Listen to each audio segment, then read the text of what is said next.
Park असताना अशा दररोज 15 ते 20 मालगाड्या पास होत असतात। हा रूट नेहमी बिझी असतो माल वाहतुकीसाठी।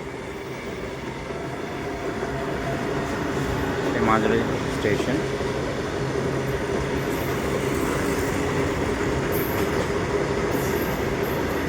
त्यामध्ये बहुतेक सिमेंटची वाहतूक आहे। क्लिअर आयडिया नाही आहे, होप्सो हे सिमेंट वाहतूक करत आहेत। तुम्ही बघू शकता केवढी मोठी ट्रेन आहे। इकडे माग गार्डची केबिन आहे, गार्ड आतमध्ये बसलेला आहे।